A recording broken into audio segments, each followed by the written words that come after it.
뭐 반도체, 우리 얼마 전에 2차전지를 한번 쫙 봤었죠. 이런 식으로 개별화된 파편화된 그런 주가 움직임이 있었지만 이런 뭐 태조 이방원 이런 키워드는 지금 없는 것 같아요. 혹시 네. 이런 건 어떨까 생각을 한번 해보셨던가? 아니면은 지금 이런 걸 좀 좋게 본다, 이런 거 없죠? 코로나가 터졌을 때 주가가 처음 올라올 때 뭐 테슬라의 밸류 체인을 저희가 2차 전지까지 공략을 하면서 저희 직원들한테 했던 얘기가 그때 2008년 금융위기 있고 나서 2009년도에 올라올 때도 그때도 70주라는 그런 주식시장에 그런 네이밍이 있었다는 거죠. 태조 이방원처럼. 네. 그때는 70주. 그래서 이번에도 올라올 때 시장은 틀림없이 이름을 만들 거다. 그 이름을 우리가 만들어서 얘기를 해주면 좋은데 분명히 이름이 만들어질 거다라고 했는데 나중에 시장에서 빅7이라고 이름을 딱 지었더라고요. 그게 BBIG였었죠. 네. 바이오 배터리 인터넷 게임인 것처럼. 근데 이번 상승장의 끝이 어딜까라고 저는 막 상상을 해보는데 그런 이름이 지금 안 만들어졌잖아요. 아직 안 만들어졌잖아요. 그죠?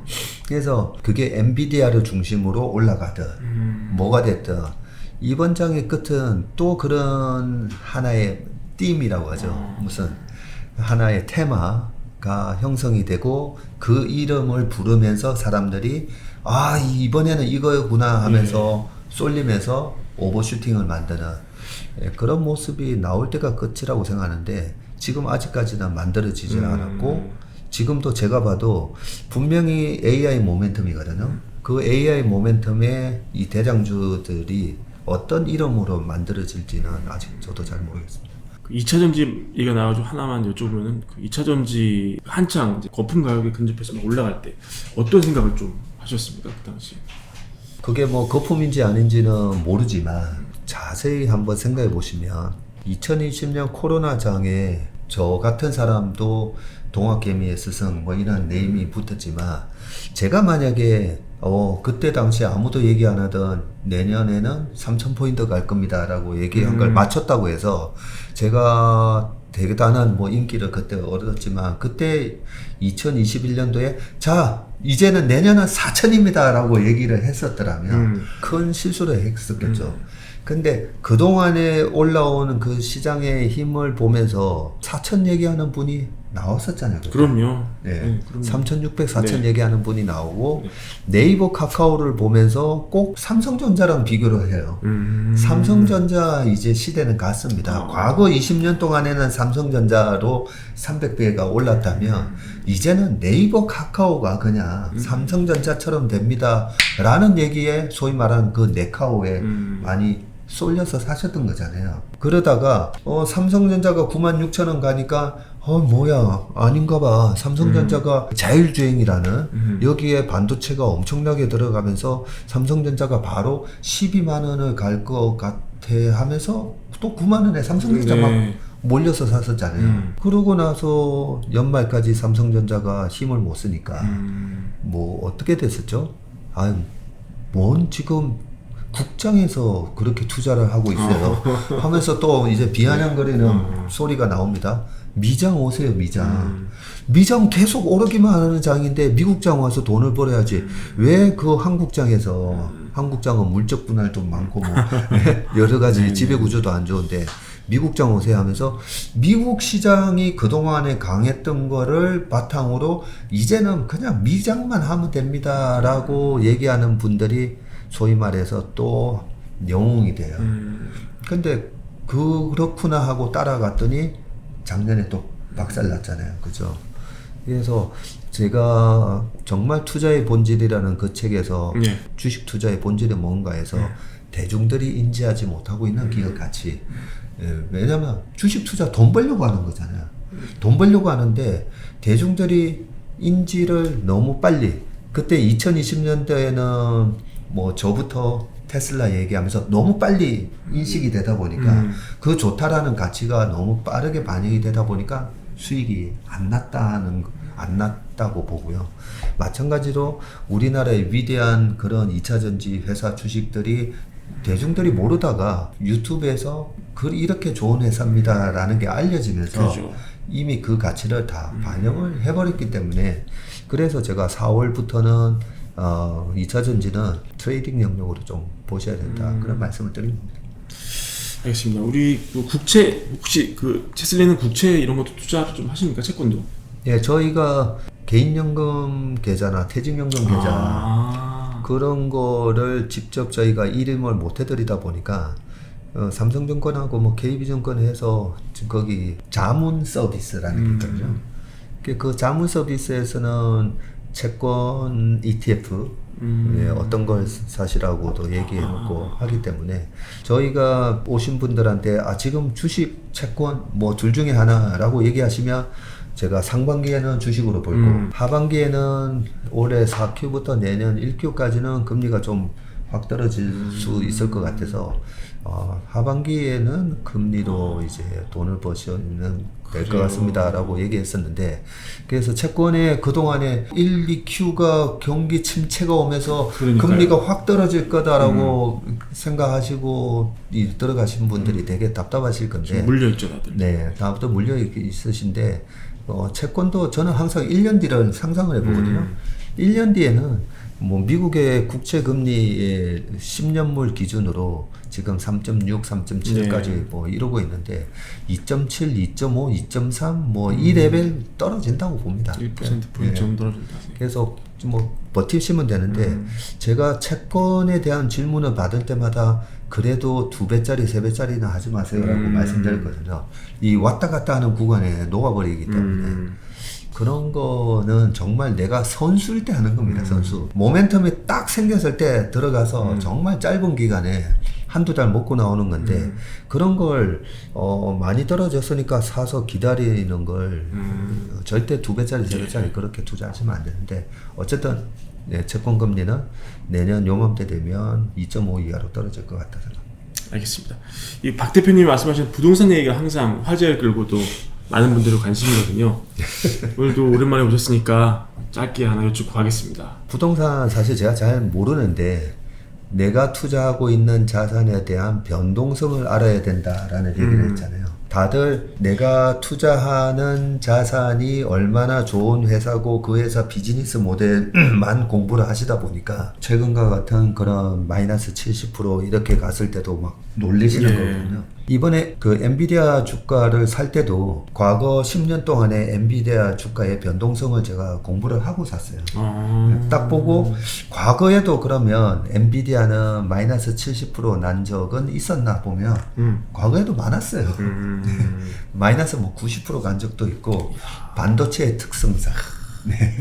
아무리 독보적인 존재라 해도 반도체 특성상 그 다음에 그 앞단이 이번에는 생성량 AI지만 바로 전에는 뭐였죠? 비트코인 채굴이었잖아요. 또 채굴. 네, 그런 것도 있었고 그러면 아무래도 비트코인 가격에 의해서 주가가 왔다 갔다 했었거든요. 그래서 내가 투자하는 자산의 변동성에 대해서 알아야 되는데 부동산도 제가 작년에 또 재작년에 주식으로 돈 벌어서 집을 사세요 했지만 집값 2024년까지는 예, 다운 사이클인 것 같아서 예, 굳이 집을 안 사시고 그냥 그때 고배당주 KTNG 말씀드렸었던 건데 집도 과거에 보시면 12년마다 그 99년 2000년 넘어갈 때 타워팰리스 미분양이었거든요. 미분양이었고 더 거슬러 올라가 보면 77년 78년도 그때 당시에 압구정동 현대아파트 미분양이었어요. 그것도 미분양이었습니다. 네, 그것도 미분양이어서 현대건설에서 임원들. 예, 임원들 맞아. 예, 너네라도 들어가 였고 99년 2000년대에도 삼성에서 이건희 회장님이 임원들 삼성 임원들 타워팰리스 들어가라고 그리고 2012년 13년 14년도에 전국의 미분양 아파트 사면 5년 동안 양도세 면제 그래서 부동산도 보면 12년 정도 사이클로 얼마든지 이 변동성이 있다는 거죠. 근데 부동산이 얼마나 빠지는가라고 보면 5,200만 인구의 땅은 협소하고 그리고 일자리가 아무래도 서울에 몰려 있고 그런 현상 때문에 빠져도 30% 정도 빠지면 아주 많이 빠진 거다 하는 생각이 들고요. 2012년 13년도에는 그러면 얼마 빠졌냐? 그때 평당 3,000 하던 게 평당 2,000이 살짝 깨졌었어요. 그러면 3,000에서 2,000이니까 33% 빠졌잖아요. 그죠? 그래서 살짝 깨졌다가 그 이후로 이제 회복을 했었기 때문에 지금은 부동산이 주요 뭐 외곽은 30% 이상 빠진 것들이 좀 나오고 있고 약간 증여성 매매 같은 걸가 호가가 40% 빠진 것도 나오지만 실제 시세를 이렇게 보면 한 15% 정도밖에 안 빠진 것 같아요. 모르겠습니다. 그냥 제가 봤을 때 느낌이고요. 그렇게 보면 내년까지는 약간 조금 더 봐도 된다라는 생각이고 2011년, 12년, 13년 그때 3천이 깨졌을 때 전조 현상이 뭐였냐면 역전세는 아니었어요. 역전세가 일어나고 마지막 부동산 시장에 마지막 패닉 셀링이 나오더라는 거죠. 그래서 제 짧은 경험으로는 너무 부동산은 지금 조급하게 들어갈 필요는 없고 그러면 이번에 빠지면 또 똑같아요. 빠지면 못 사요. 무서워서. 네, 왜냐하면 이제 잃어버린 20년, 30년에 그렇죠. 일본처럼 된다라고 얘기하는 분들이 또 목소리가 커지기 때문에 그런데 빠지면 또 사야 됩니다. 집이 없으신 분들은 무조건 사셔야 되고요. 네, 저희 직원들한테도 제가 똑같은 얘기합니다. 어제도 보니까 안산 지역의 택시 가격이 3,800원에서 4,800원으로 인상했다. 이런 게 나오더라고요. 네, 물가는 절대 안 떨어집니다. 네, 안 떨어집니다. 물가를 잡겠다고 금리를 올릴 때 자산의 가격이 일시적으로 확 떨어지는 건데요.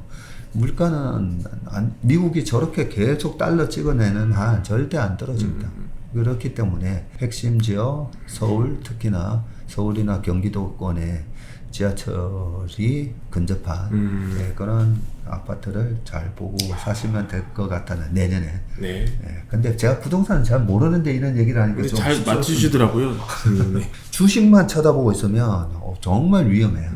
이 채권 시장, 부동산 시장이 어떻게 돌아가는 거를 보지 않으면 주식만 쳐다보고 있다가 큰 이제 낭패를 겪게 되는데 그런 측면에서 제 생각은 내년까지는 좀 더 기다려도 되겠다 생각합니다. 알겠습니다.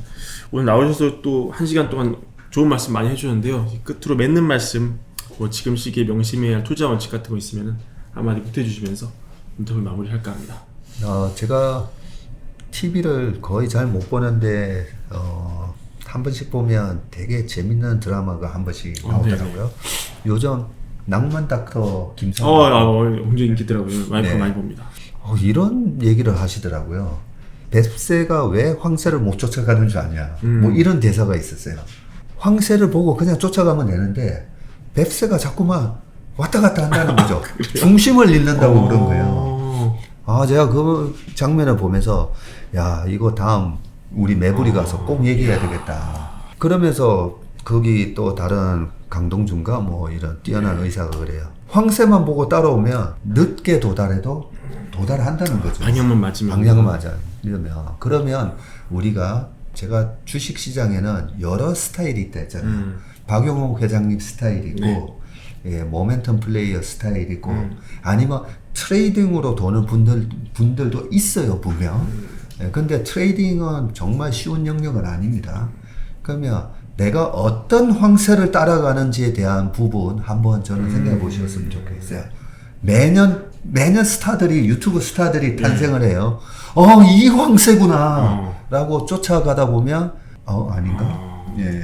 그래서 내가 따라다니는 황새를 확실하게 검증된 분은 정해서 투자를 하셨으면 좋을 것 같습니다. 나의 적성하고 맞는 고수가 누군지를 찾아서 나는 저 사람을 그냥 따라갈 거야 라고 하시면 되고 그 고수분들이 여기 책에도 10분이 다양한 고수분들이 계시니까요. 한번 참고해 보시면 될 것 같습니다. 알겠습니다. 오늘 박 대표님 나오셔서 정말 감사드리고요. 다음 기회에 또 오셔가지고 매부리 인터뷰 진행하도록 하겠습니다. 네. 감사합니다. 고맙습니다. 네.